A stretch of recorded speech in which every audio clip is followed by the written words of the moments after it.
The classroom went silent. Every eye turned toward the little girl standing in the corner, her trembling hands clutching her torn backpack. Her right eye was swollen and bruised, the mark of someone's cruelty. The teacher froze mid-sentence, and a hush spread through the room like a cold wind. But the girl, Lily, didn't cry. She just looked down, trying to hide her pain. That day she didn't know her life was about to change in a way no one could have imagined. After class, the teacher, Miss Parker, gently pulled Lily aside. "Honey, did someone hurt you?" she asked softly. But Lily just shook her head.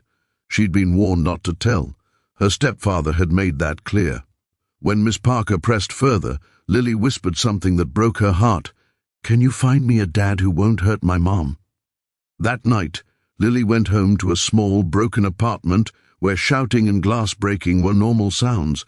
Her mom tried her best, but fear lived in her eyes every day. The next morning, Lily made a decision. As she walked to school, she stopped at the diner down the road where she had often seen a group of bikers gather, men with tattoos, leather jackets, and loud motorcycles. She hesitated, clutching her bag, then pushed the door open. The place fell quiet. 20 or so burly bikers turned toward the tiny figure standing in the doorway. One of them, a tall man with a scar across his cheek, crouched down and said, "Hey, little one, you lost?" Lily shook her head, voice trembling. "No, sir, I just need help.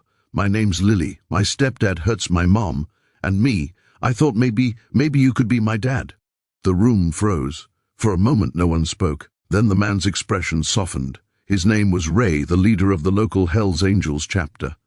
Behind the rough exterior was a man who'd lost his own daughter years ago. Her words cut deep into his heart. Ray stood slowly and looked around the room. "Boys," he said, his voice thick with emotion, "looks like we've got a little girl who needs a family." The men nodded silently. It wasn't a question. It was a mission. That afternoon, the roar of 27 Harley-Davidsons echoed through the streets. Every head turned as the Hells Angels rolled up to the school. Kids pressed their faces against the windows. Teachers stepped outside in shock, and there was Lily, standing by the gate, her eyes wide with disbelief. Ray parked his bike, walked straight to her, and knelt down. "You asked for a dad," he said gently. "Well, you got 27 of them now." Lily threw her arms around him, and for the first time in years she felt safe. But their promise wasn't just words. The bikers visited Lily's house that evening, not with violence, but with protection. They stood between her mother and the man who had terrorized them. When the police arrived, they found witnesses, evidence, and statements ready. The stepfather was arrested within hours. The next few weeks were a blur of change. Lily's mother, Sarah, began to smile again. The bikers helped fix the broken door, replaced furniture, and made sure Lily had food, clothes, and even a new bike of her own. But the world outside wasn't kind. Some people judged them, thinking the Hells Angels were dangerous men. The school tried to question their involvement, and Child Services even paid a visit, worried about the biker influence. Ray faced all of it head-on. When the school principal called a meeting, Ray arrived in full leather, but with calm eyes. "You see that girl?" he said, pointing to Lily, who was now laughing on the playground. "She was broken when we met her. She thought nobody cared. All we did was show her that real men protect, not hurt.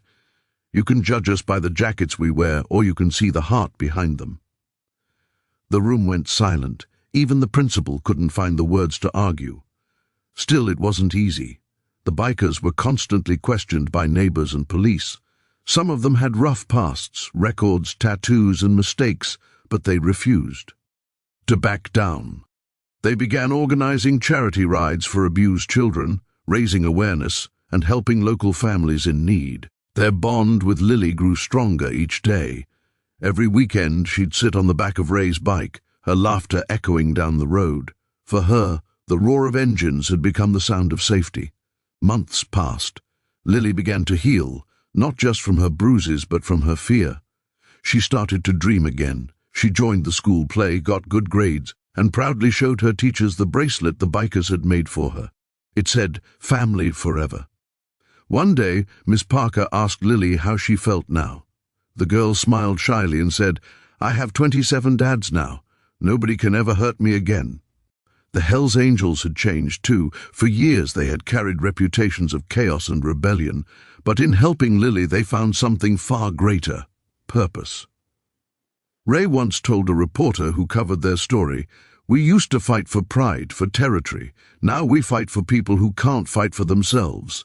That little girl reminded us what being men really means. When Lily graduated years later, she stood on stage wearing a white dress and a cap too big for her head. As she looked out into the crowd, the roar of engines filled the air again. 27 bikes lined the parking lot, flags waving, and at the front, Ray was wiping tears behind his sunglasses. Lily spoke into the microphone. "This is for all the kids who think they're alone. You're not. Somewhere out there, someone will ride for you too." The audience stood and clapped, tears in their eyes. That day, the story of one little girl and 27 bikers became a legend in their town, a symbol of love, redemption, and courage. They weren't just bikers anymore. They were protectors, fathers, and a reminder that family isn't always about blood. It's about who shows up when the world turns its back. And for Lily, those men didn't just show up once. They never left. Every birthday, every school play, every tough day, there was always the distant sound of engines approaching, reminding her she'd never be alone again. Moral: sometimes heroes don't wear capes. They wear leather jackets and ride through storms to protect the ones who need them most.